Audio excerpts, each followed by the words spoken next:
አርሰናል ዘርተናል አጭደናል ለማለት አርሰናል ጥቂት የሚባሉ የቻምፒየንስ ሊግ ጨዋታዎች ብቻ ይቀሩታል። አርሰናልም በዛሬው የ16 ጥሎ ማለፍ የአውሮፓ ቻምፒየንስ ሊግ ጨዋታ ላይ ባየር ሊቨርኩሰንን በሜዳው ኤምሬትስ ጠርቶ 2-0 በሆነ ውጤት ማሸነፍ ችሏል። ከዚህ ቀደም ሊቨርኩሰን ሜዳ ሄዶ እንግዲህ 1-1 በሆነ አቻ ውጤት ጨዋታውን አጠናቆ መምጣቱ የሚታወስ ነገር ነው። በዚህ ሰዓትም በድምር ውጤት 3-1 በሆነ ውጤት አርሰናል በ16 የጥሎ ማለፍ ሊቨርኩሰንን በመጣል እንግዲህ ወደ ቀጣይ ጨዋታ ተሸጋግሯል። አርሰናሎችም እጅግ በጣም አስደናቂ የሆነ ፐርፎርማንስ ነበር ሲያሳዩን የነበረው። በአጠቃላይ በዛሬው ጨዋታ ላይ እንግዲህ እጅግ በጣም አስገራሚ የሆነ የአውሮፓ ቻምፒየንስ ሊግ ነበረ ስንመለከት የነበረው። ቼልሲም እጅግ በጣም ባልተጠበቀ ሁኔታ በድምር ውጤት ማለት ነው 8-2 በሆነ ውጤት ተሸንፎ ከጨዋታው ውጭ ሆኗል። እንዲሁም በተመሳሳይ ማንቸስተር ሲቲ ከሪያል ማድሪድ ጋር ጨዋታ አድርጎ በድምር ውጤት 5-1 ተሸንፎ እንግዲህ ሲቲም ከጨዋታው ውጪ ከአውሮፓ ቻምፒየንስ ሊግ ጨዋታ ውጪ ሆኗል። በጣም በርካታ እጅግ በጣም አስደናቂ ጨዋታዎችን ነበር ስንመለከት የነበረው። በዛሬው የቻምፒየንስ ሊግ ጨዋታ ላይ የተሰማችሁን ሀሳብ ኮሜንት ላይ አጋሩኝ። በሌሎች መረጃዎች ግን በድጋሚ መልሳለሁ። የፕላስ ምልክቷን መጫናችሁን አትርሱ። መልካም ምሽት። ለምን ፔናልቲ ወይም ኮርና ምታ የኢዜ ጎል ይበልጣል ለቀሩት ጨዋታ 1 ወይም 2 አይደለም ድርሻዬ 4ቱም ዋንጫ ነው የኔ መጨረሻዬ። አረ ዘንድሮማ 4 ዋንጫ ስላችሁ ሻምፒዮንስ ሊጉንም ተጠጋሁላችሁ። እጄ ሊገባ ነው ከ4ቱ አንዱ። ዘንድሮ ሰርጌ ነው ጭፈራ ልመዱ። ዘንድሮ ማለት ነው የ4 ዋንጫ ባለቤት እንደሆነ ሁላችንም የምናውቀው ነገር ነው።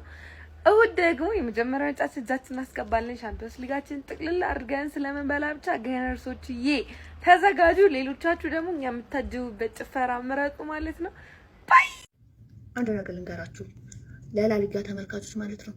እኛ ብቻ ነን ከፕሪሚየር ሊግ የመጣ ነው። ፕሪሚየር ሊግን ወክለን የመጣ ነው አርሰናል ብቻ ነው። ይሄ እንድታዩልን ሁሉም ማለት ነው ተርመጥምጣ ነው ሻምፒዮንስ ሊግ የገባችሁ ማለት ነው። ተርመጥምጣ ሲቲም እንደዛው በቃ እንደዚህ ተንገራግሮ መጨረሻ ላይ ገባ። ቼልሲም እንደዛው ከዛ ደግሞ ማለት ነው ኒውካስትልም እንደዛው እንደዚሁም ቶትናምም ማለት ነው ሻሼን ገርፏት ነው እና በቃ አሁን ለጥሩ እንደዚህ ተሽሎክልኮ ነው በኩራት ጀነን ብለን የመጣ ነው ማለት ነው። እኛና ሊቨርፑል ነው። ሊቨርፑል ነገር ካምባክ ሰርቶ ታሳያላችሁ። እውነት ካምባክ ነገር አሸንፉ። ከዛ በኋላ እኛ አለን በቃ ኮራ ብለን የገባነው ቻምፒየንስ ሊግ እኛ ነን እና ታዩታላችሁ። ምንም በቃ ጊዜ ግን ትችላለህ።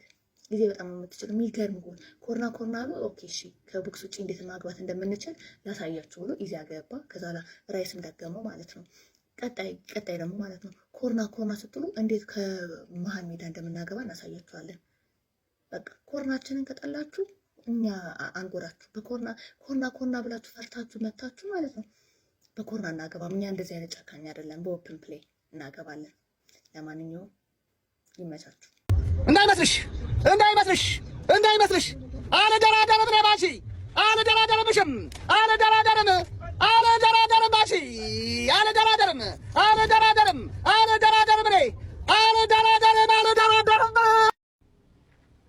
ዝም ትላለህ ምድረ እጥያም ቋጣሪ እዛ ትፈነዳታለህ እንጂ እኛ አናዳምጥህም ነው ብለህ አናዳምጥህም። ደግሞ ኖርማል ጎል አይመቸንም። በቃ ዲክለር ራይስ ምን አይነት ጎል ያገባው የኢዜን ተውት ሌላ ታሪክ። ኳሷን ተች ያደረገበት መንገድ ተርን አርጎ የከተተበት መንገድ ሌላ ታሪክ። ዲክለር ራይስ እራሱ ፕረስ አርጎ ተቀብሎ ሄዶ የለጠጣት ኳስ የኛ ልጆች ትለያላችሁ፣ እግዚአብሔር ትለያላችሁ። ተከላካዮቻችን እንደተለመደው እንደ ሁልጊዜው ዛሬ በቃ ነው ዝግ አንዱን ታርጌት ነው መሰለኝ ያስሞከርናቸው። እሱንም ያው በራሪው ብሎ በሮ መልሷታል ማለት ነው። እንችላለን ነው ብላችሁ እንግዲህ ተጋጣሚያችን ስፖርቲንግ ነው። ስፖርቲንግ ደግሞ ዛሬ ቦዶ ግሊምትን እንዴት አድርጎ እንዳሸነፈ እናውቃለን፣ ግን አንሰማም። አርሰናል መብረቅ የሚያስንቅ ጎል ነው ያስገባው። የሊቨርኩሰን ኪፐር ግን ተርፏል ነው የምላችሁ። መብረቅ እንደምታውቁት ልክ መጀመሪያ አካባቢ ላይ የሆነ ድምጽ ያሰማላ የለውም። የኢዜ ጎል ባንዴ ድው ነው ያደረገው። ጎሉን ግን እንመልከተው።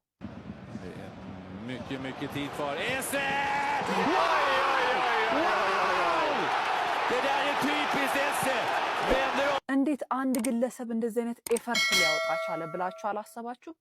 በጣም ከባድ ኤፈርት ነው ያለው። ፓወሩ በጣም ትልቅ ፓወር ነበር የነበረው።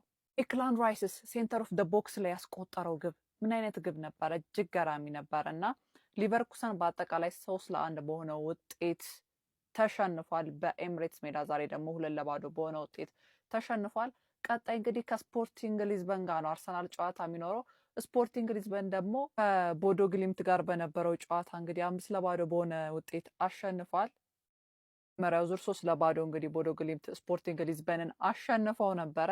አሁን ደግሞ ሪሞንታዳ ሰርተዋል። ቀጣይ ደግሞ ከአርሰናል ምን አይነት ጨዋታ ያስመለክቱናል የሚለውን ደግሞ አብረን እንመለከታለን። ምን ብያችሁ ነበር? በሜዳችን ፊክስ እናረጋቸዋለን።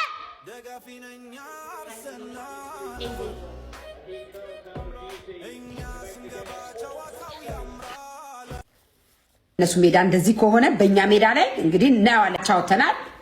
ሌላ ጨዋታ በራሳችን ሜዳ ኤምሬት ላይ ነው። እሳት ሆኖ ነው የሚጠብቃቸው። እኔ ደስ ብሎኛል። ዝም ብለን አይደለም በእውቀት የተናገርኩት። የስ ሰጋነርስ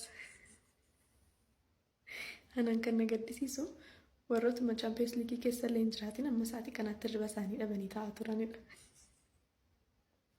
በገገመደኒ ቶሌ ሁንዲ ከሰናል ተኮ ይዜዳ akkuma yeroo hundumaa jennu immoo Declan Rice harka walitti rukutaa kan biraa deebidraaya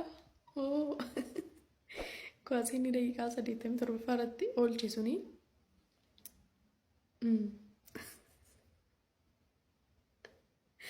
nagaan bulaa